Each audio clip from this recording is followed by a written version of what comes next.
નમસ્કાર, હું રાજ. આપ જોઈ રહ્યા છો સ્પાર્ક ટુડે ન્યૂઝ. મોંઘવારી સતત વધી રહી છે, ત્યારે ગુજરાત એસટીના નિવૃત્ત કર્મચારીઓ માટે ઓછી પેન્શનની સમસ્યા ચિંતાનો વિષય બની છે. પેન્શનમાં વધારો કરવાની લાંબા સમયની ચાલી રહેલી માંગને લઈને શિક્ષક સોસાયટીના હોલ ખાતે મહત્વપૂર્ણ બેઠકનું આયોજન કરવામાં આવ્યું હતું. ગુજરાત મજૂર યુનિયન મહેસાણાના સહમંત્રી વિનયચંદ્ર એમ સાઘુની ઉપસ્થિતિમાં યોજાયેલી બેઠકમાં નિવૃત્ત એસટી કર્મચારીઓની આર્થિક સ્થિતિ અને પેન્શન વધારાની માંગ અંગે ચર્ચા કરવામાં આવી હતી. નિવૃત્ત કર્મચારીઓના જણાવ્યા મુજબ છેલ્લા 8 વર્ષથી પેન્શન વધારાની માંગ કરવામાં આવી રહી છે, છતાં હજી સુધી કોઈ યોગ્ય ઉકેલ આવ્યો નથી. વર્ષ 2014 અને 2022માં પેન્શન વધારા અંગે હુકમ થયો હોવા છતાં તેનો પૂરતો લાભ મળ્યો ન હોવાનો આક્ષેપ કરવામાં આવ્યો છે. નિવૃત્ત કર્મચારીઓનું કહેવું છે કે હાલમાં કેટલાક કર્મચારીઓને માત્ર 1000થી 1500 જેટલું પેન્શન મળી રહ્યું છે.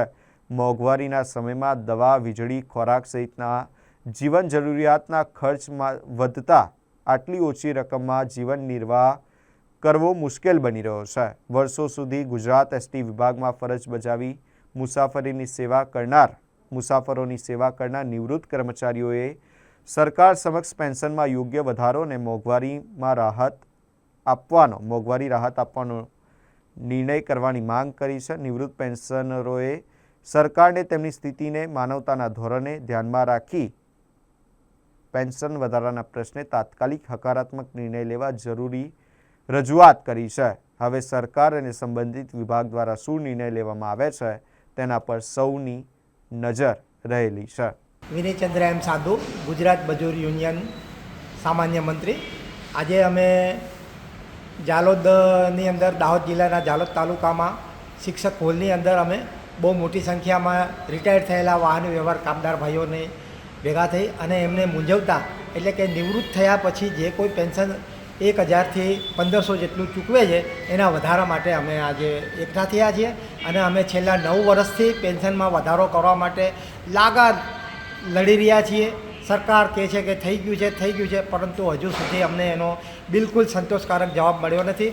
આજે અમે ટૂંકમાં કહેવા માગીએ છીએ કે જેમ બને તેમ વહેલી તકે અમને સંતોષકારક મળે અને અમારા ખાતામાં જેમ બને તેમ વહેલી તકે વધારો જમા થાય એવી આશા છે. મારું નામ કટારા લાલાભાઈ જલાભાઈ, મોટા નટવા ગામ છે. અમે છેલ્લા એસટી કર્મચારી ક્લાર્ક તરીકે વહીવટનો ઈસમ છું. અમે છેલ્લા 9 વર્ષથી આ વહીવટ સામે આ એસટીના પ્રશ્નો, એસટીના કામદારોને ખાલી 10% પેન્શન આપવામાં આવે છે.